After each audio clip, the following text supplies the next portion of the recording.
পুরনো ঢাকায় যে ঘটনাটি ঘটে গেছে, যে ছেলেটি মারা গেছে বরঞ্চ তার সাথে হয়তো যুবদলের সম্পর্ক আছে, কিন্তু যে খুন করছে বা যে হত্যা করছে তাকে তো অন্য জায়গা থেকে, আমরা যেটা খবর পেয়েছি, অন্য জায়গা থেকে নিয়ে আসা হয়েছে, তাকে তাকে ধরা হচ্ছে না। ধরা হলো, অন্যদেরকে অ্যারেস্ট করা হলো, তাকে ধরা হচ্ছে না। কি তাকে আসামিও পর্যন্ত বোধহয় করা হয়নি এখন পর্যন্ত। কেন হয়নি? কেন ধরা হচ্ছে না?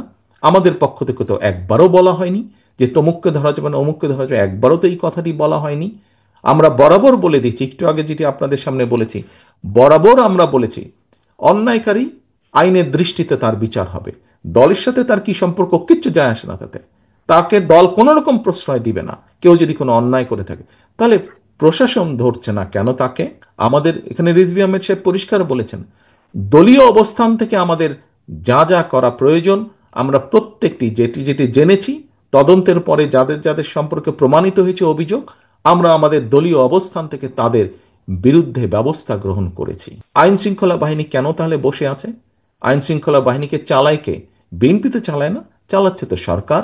তাহলে সরকার কেন ব্যবস্থা নিচ্ছে না তাদের বিরুদ্ধে? সেটি দলেরই হোক বা সেটি অন্য কোনো লোকই হোক, কেন ব্যবস্থা নিচ্ছে না? ওয়ালটন এখন দেশের সীমানা পেরিয়ে পৌঁছে গিয়েছে 50টিরও বেশি দেশে। ওয়ালটন, ঘরে ঘরে, বিশ্বজুড়ে। একটি শব্দ প্রায় বক্তব্যে উঠে আসে, ষড়যন্ত্র।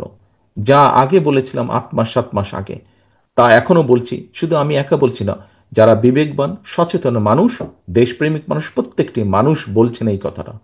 নতুন করে ষড়যন্ত্র আবার শুরু হয়েছে। একটু আগে আমি বলেছি, বিএনপি তার অভিজ্ঞতার আলোকে বলেছে সংস্কার কোনটি উচিত হবে, কোনটি উচিত হবে না, বা কি মতামত। কারণ বিএনপি দায়িত্ববোধ থেকে বলেছে।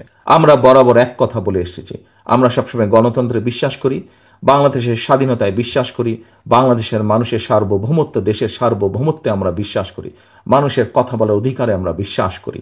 বিএনপি তার জন্ম থেকে বলেছে, বিএনপি বহুদলীয় গণতন্ত্রে বিশ্বাস করে। এই কথাটি শুধু বলেনি, এই কথাটি প্রমাণ করে দেখিয়েছে। বিএনপি সংসদীয় গণতন্ত্রে বিশ্বাস করে। বিএনপি শুধু বলেইনি, দেশনেত্রী খালেদা জিয়ার সময় আমরা এটি প্রমাণ করে দিয়েছি প্রেসিডেন্সিয়াল ফর্ম থেকে পার্লামেন্টারিয়ান ফর্মে কনভার্ট করার মাধ্যমে। বিএনপি এই কাজগুলো যেগুলো বিশ্বাস করে, বিএনপি প্রমাণ করেছে বিভিন্ন সময় কাজের মাধ্যমে বিএনপি যা বলে। কিন্তু আমরা কি দেখেছি? অনেকগুলো রাজনৈতিক দলকে আমরা দেখেছি, কারোর ব্যাপারে আমরা দেখেছি স্বাধীনতা যুদ্ধের সময়ের ভূমিকা। যখন বিএনপির প্রতিষ্ঠাতা শহীদ রাষ্ট্রপতি জিয়াউর রহমান স্বাধীনতার ডাক দিয়েছিলেন, সেই সময় আমরা দেখেছি দেশের স্বাধীনতার বিরোধিতা কে করেছে, কাদের পক্ষ নিয়ে দেশের স্বাধীনতার বিরোধিতা করেছে। আবার আমরা দেখেছি কোন কোন রাজনৈতিক দলের সদস্য এই দেশের মানুষকে যুদ্ধের ডাক দেয়নি, বরং ডাক দেওয়ার দায়িত্ব তাদের ছিল, কিন্তু ডাক না দিয়ে আমরা দেখেছি সবাই মিলে গিয়ে কোনো একটি দেশে লুকিয়েছিল বা আশ্রয় নিয়েছিল। কে ছিল এই দেশে? এই দেশের জনগণ ছিল। এই দেশের মুক্তিযোদ্ধারা এই দেশে ছিলেন, এই দেশের জনগণ এই দেশে ছিল।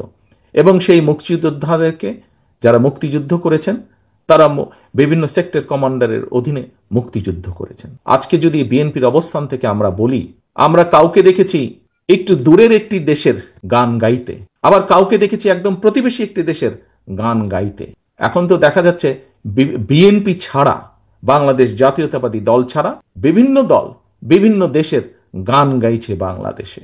প্রিয় উপস্থিতিবৃন্দ, বাংলাদেশ জাতীয়তাবাদী দলের পক্ষ থেকে আপনাদের সকলের সামনে আজকে জোর গলায় আমি বলতে চাই, বিএনপি বিশ্বাস করে বাংলাদেশের জনগণ তাদের সকল রাজনৈতিক ক্ষমতার উৎস। বিএনপি বিশ্বাস করে বাংলাদেশের অস্তিত্বে। বিএনপি বিশ্বাস করে বাংলাদেশের মানুষের স্বাধীনতা সার্বভৌমত্বে, দেশের স্বাধীনতা সার্বভৌমত্বে। বিএনপি বিশ্বাস করে এটি বাংলাদেশই হচ্ছে বিএনপির সর্বপ্রথম এবং সর্বশেষ ঠিকানা। কাজে আজ পরিষ্কারভাবে আপনাদের সামনে আবারও আমি তুলে ধরতে চাই, হত্যাকাণ্ড জুলাই আগস্টে হয়েছে, যে হত্যাকাণ্ড গত 15 বছর হয়েছে। আমাদের সুযোগ আসলে ইনশাল্লাহ প্রত্যেকটি হত্যাকাণ্ডের আমরা বিচার করব। যত সময় লাগুক, ধীরে সুস্থে প্রত্যেকটি হত্যার বিচারকাণ্ড আমরা করব।